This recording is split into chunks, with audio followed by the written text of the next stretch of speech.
bakunzi b'ijambo ry'agakiza TV turabaramukije amahoro y'Imana aho muherereye mwese. Dukomeza kubakengurukira uburyo mu bitugaragariza ko ibiganiro byacu bibashika ku nyota. Subscribe canke sabone kuri page yacu. Ku muntu yo bari mushasha twamusaba ko yogira sabone kugira ngo ibiganiro byacu bikomeze kumushikira bitagoranye. Kuno musi twagiriwe ubuntu rero bwo kuza kwifatanya na bene data kugira ngo dushobore guhimbaza Imana muri Louange et Adoration. Twagomba duhamagariye abakunzi b'ijambo ry'agakiza TV kugira ngo muze namwe mwifatanye natwe mukumva ijambo ry'Imana rivugwa kuri uno musi. Ni wewe Bwana, ni wewe Bwana, ni wewe Bwana, ni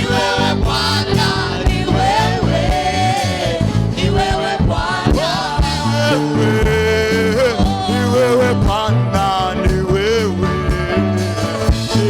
Bwana.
Hallelujah. Hallelujah. Amen. Nkunda kuvuga nta bisimbo vy'ibigori twazanye hano hantu. Ico twaje gukoresha ni iminwa yacu, n'amaboko yacu, n'ubwenge bwacu bwose. Kuko nta kintu twazanye ngaha tuwava dushira imbere y'Imana atari irishimwe ryonyene. Hallelujah.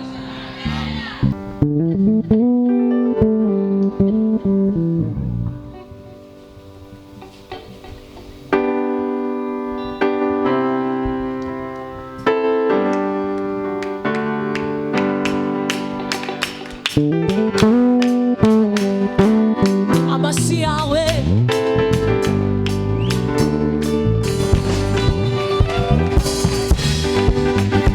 abazi gutera impundu baratera impundu kuko uwo mwami akwiye, uwo mwami akwiye guhimbazwa, uwo mwami akwiye gutazirwa. Haleluya. Ivyo mashimwe uhoraho nobivuga birenze uko nobitahura birenze no bwenge bw'umuntu birenze n'ivyiyumviro vyiwe reka uhoraho asigwe hejuru ivy'amashimwe amashimwe y'uhoraho sigira uko nobivuga birenze uko nobitahura birenze n'ubwenge bw'umuntu birenze n'ivyiyumviro vyiwe reka uhoraho uhoraho nashigwe twese twagiye hey!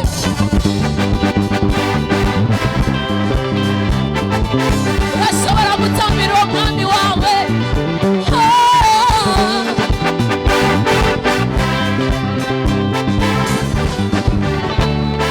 ivy'amashimwe amashimwe y'uhoraho sigira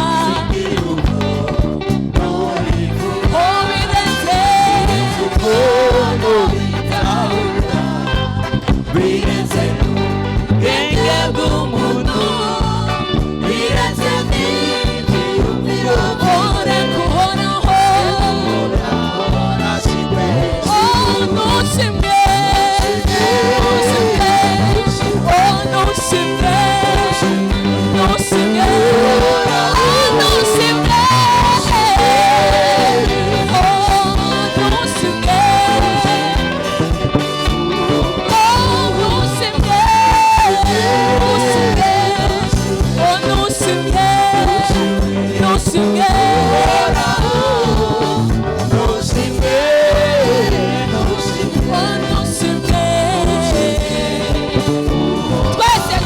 twese twagiye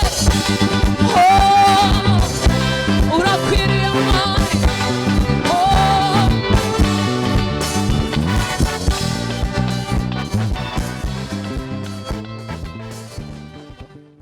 nagomba dusabe umwe muri twebwe dusomere ijambo nifuza ko tuganira ko namwe uyu munsi.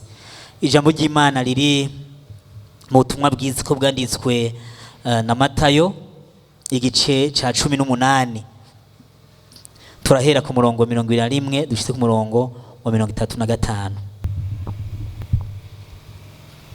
hariho amajambo avuga ngo maze Petero azaho ari aramubwira ati mwigisha ati mwami mugenzanje niyangirira nabi nzomuharira ngeze kangahe ngeze kundwi.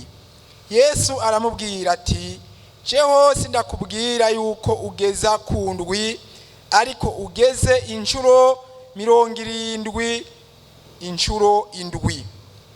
Ico gituma ubwami bwo mwijuru busa n'umwami yagomvye gusuzuma ivyo yabikije abantu biwe.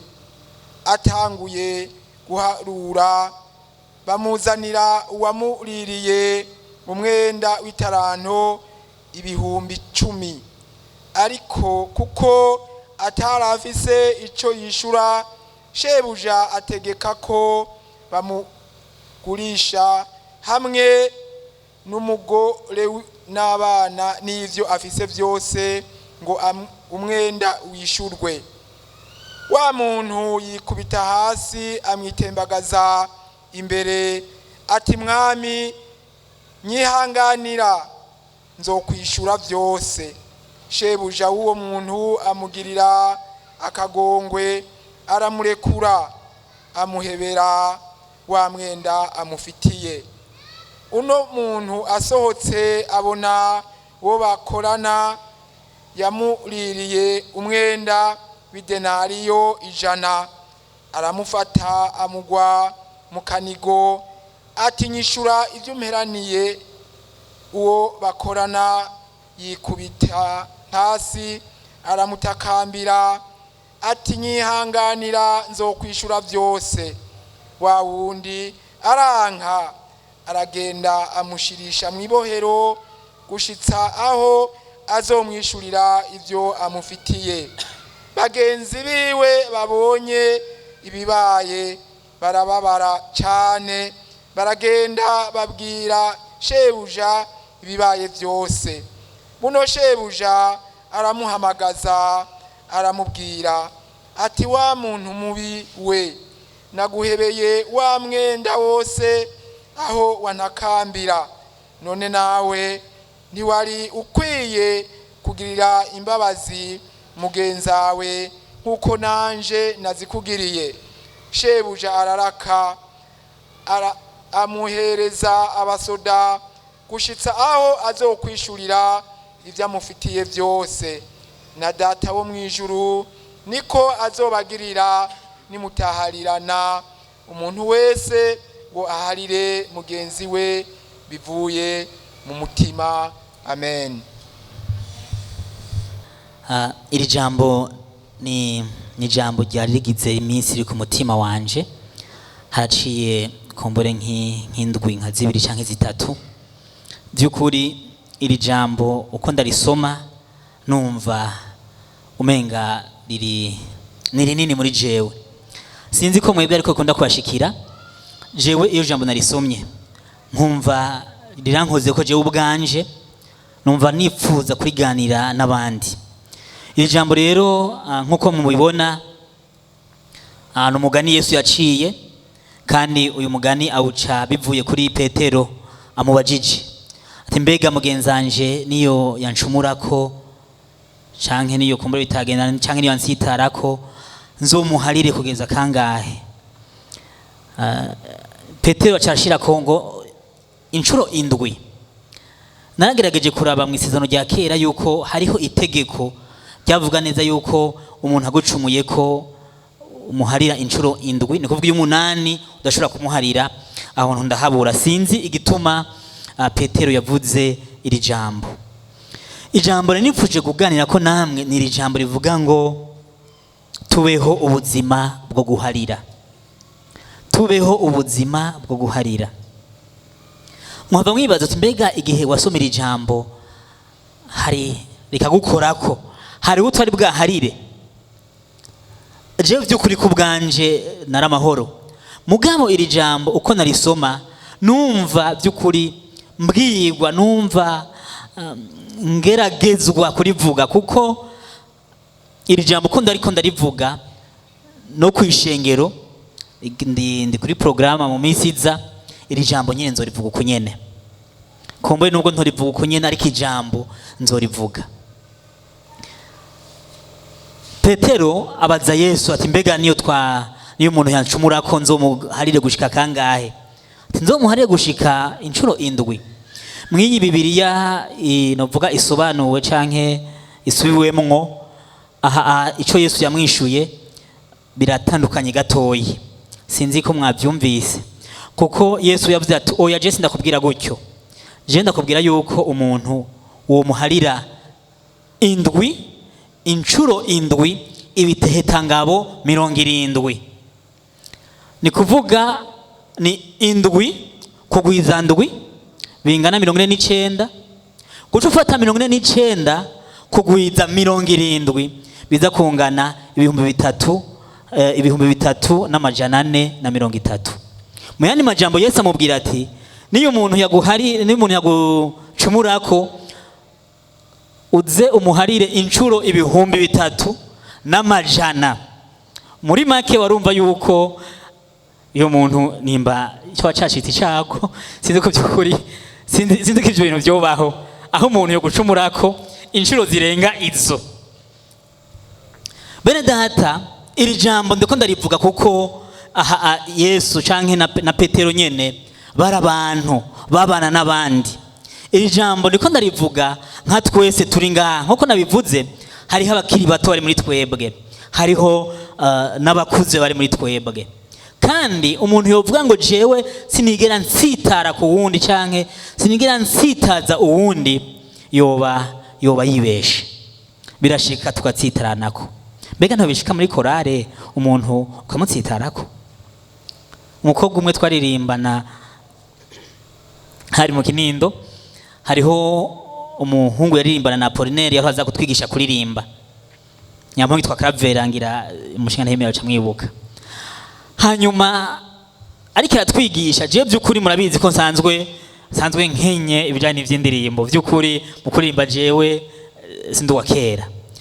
Tujanye turajana amakantike turajana mugabo imyaka irenga 10 je naririmbye muri korale sinigeze ntera chorus kuko nacyo nari gushobora ariko tuko turirimbana nagira amahoro twarajana mugabo nakunda kuririmba uri ruhande yanje ijwi aririmbye nicyo ncafata ntumbire ngo ndirimbe ijwi yanje jenyene ndumva neza yuko byuko atari ingabire yanje nyamuntu ariko atwigisha akatwereka ngene dukwiye guhema tuko turaririmba yuko dukwiye kwifatira mu nda ijwi tukarifatira mu nda ugashiramwo inguvu mu nda murabibona.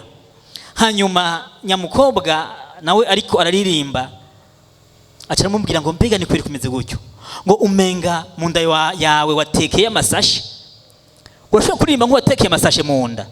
Bene data haciye baskandale ngo jewe ngo urashobora kumbwira yuko mu nda yanjye hari amasashe ngo ushaka kuzanye umva yari n'umushitsi. Turagerageza share muramwibuka aragerageza kumukaramo ya mukobwa ngo yaye ngo urumana ngo uyu muntu umwangirikane umwihanganire ngo ngo pas question ngo nimba yaje muri angirikane atahazi gatezo kumenya kuvuga muri angirikane ngere tumeze urashobora kumara amazi imbere y'abantu yuko mu nda yanje hategeye amasashe. Bene data turahagarika uba guhagarika nyamukobwa atera skandati ntitubandanya nabanze asaba ikigongwe kuko yanshumuye ko yambwiye yuko mu nda yanje hariyo amasashe. None ga mushiki wacu cyukuri mu nda yawe hari amasashe ariyo ngo bivuga iki none we nubizi nubwo yabivuze kata amasashe ariyo. Twarahagaze gushika naho bishika kwa pastori skandale. Pastor araza guhumuriza imitima yacu yuko babwiye umuntu umwe gusa ko mu nda yiwe hari amasashe kandi amasashe ariyo. Mbega bene data hamvuze muri korale mbega bene data naho bishika mu migwi turimwo tugatsitarana ko gushika ryaho vyanka doko duharirana. Mbega naho bishika mu byo turiko turakora uri ku mugwa cy'Imana ugasanga by'ukuri watsitaye kuri mwene so canke kuri singo ruvuga uwundi muntu muri kumwe gushika aho vyanka yuko muharirana. Mbega naho bishika je nagiye ahantu umuntu ni mwishengero abantu bankana gushika umwe aciye ngaho undi bidakunda acaca ngaha. Murabona muri mwishengero angirikane corona itaraza dusisangira geranda twaramukanya amahoro y'Imana kandi waramutsa abari ruhande yawe bose aho byashoboka. Uyo muntu bahagararanye nubwo yawe ko ntibigira gatatu uyo muntu akaza kumuramutsa yacaraba hirya akanka kumuramutsa amahoro y'Imana bari mu rusengero rw'Imana. Uyo muntu sinzi ibyo bari bapfuye by'ukuje ntavyo nzi mugabo abantu bose babegereye bari bazi yuko badacana uwaka ni kuvuga ko umwe avuze ikihundi yagerageza kugisukamwe amazi kandi gitongo gutangaza bose bari mu bikogwa. Umwe nubwo yavuga ikintu ari ukuri uwundi yacagerageza kugiponda ko kivuze naka ndagerageza ndagiponde kandi naka kivuze kandi by'ukuri nubwo cyo ari ukuri uwundi ko ari uko nyene. Ndavuga nti mbega abantu b'Imana baroye hehe? Mbega birashika mu ishengero aho abantu bashobora kubana badacana uwaka bataraharirana.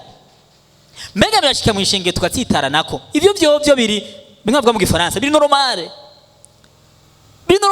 gutsitarana birashika n'ibintu bisanzwe nyakugiye kumugabo n'umugore. Muri twebwe ndi bavuga ngo je umugore wanje ngo nta n'umunsi n'umwe turahunyuranako turatsitarana birashika ukavuga wundi akumva be mugabo ntashaka kwitwa umugore wawe cyangwa ntashaka kwitwa umugabo wawe. Birashika ugasanga umwe yatsiritse uwundi ameze ukundi birashika. Je kwa kangahe natashe ntevye natashe mu masaha 3 kandi nari ku kazi bwa mbere arantelefona ndabwira nti ngombanze mu mwanya ndaje nca ndateba. Bene data ko nashiye mu masaha 3 nasanze mabuja sanga mabuja nyene yatsiritse kandi aho nashika ambwira karibu murabibona uyo munsi sanga nyene yatsiritse.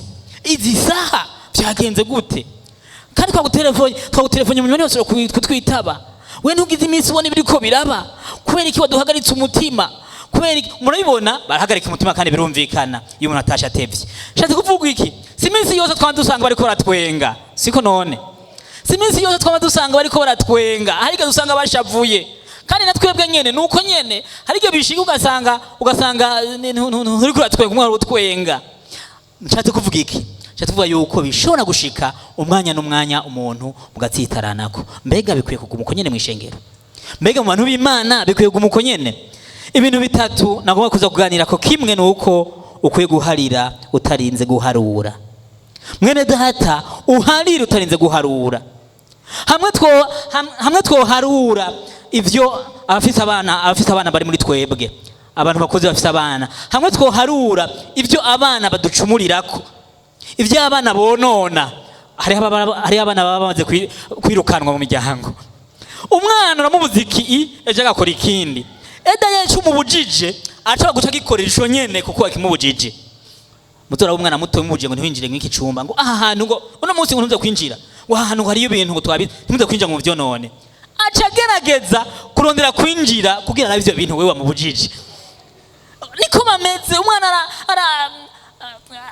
araducumura ko reka ndabivuga uko nyene arakora ibitari byo mbega nk'abavyeyi ntitwaba turiko turabaharira iceka ko wamuharuye nuko utombwe ngo naguhariye ejo ucumugurira ikirato cerekana ko wamuhariye ejo ucumugurira agahuzu ejo ucutwenga vya bindi yakoze birashika igihe bikibagirwa kubera iki n'umwana wawe uramukunda mwene data duharire tutarinze guharura ivyo abantu badukoreye duharire tutarinze kuraba kangaha abantu baducumuje bene data hari abantu bazi gucumuza abandi hari abantu by'ukuri bazi gutsitaza abandi hari abantu menga ni kigeragezo sindi ko ari gipimo Imana yashize mu ishengero cyangwa umuryango bazi gukwaruza baba kugira bakwaruza abandi gusa ugasanga akanu konse ugasanga by'ukuri yatsitaje abantu mbega abo bantu nyene bama bariko batukorera ivyo nyene birashikana twavuga uti mwami uyu nawe no by'ukuri n'umuharire uyu nawe n'umuharire kumuri byo rikarakora ariko akabikora atabizi Yesu yavuze ngo inshuro indwi inshuro 70 bingana bya biharuro birenga 3,300 nababwiye atari kuvuga ngo umuntu gucumura ko icyo gihe ni kuvuga ikirenga ko ntuzosubire kumuharira oya yatse kumubwira ati ubuzima bwawe bwo guharira ibi ni biharuro tuvuze ni biharuro kumbe bidanashoboka ariko ubuzima bwacu tubamwo bube ubuzima bwo guharira abari muri twebwe bakuze birashika umuntu akaza akora ugasanga byo kuri hari ibitsitaza abakiri bato muri twebwe natwe niko kuko nyene hari ibitsitaza hari ibintu bishika ugasanga umuntu yaragukoseye cyangwa yaragukoreye nabi ndetse rimwe na rimwe hari abantu batabarakagwana na estoma kuko babonye abandi babagiriye nabi mu Burundi igihugu cacu turi mu bihe nova bimwe byo guharirana murabizi shaka ibyo byose ndabireke tuje mu buzima busanzwe turimwo mbega mugenza wawe gucumuye ko uramuharira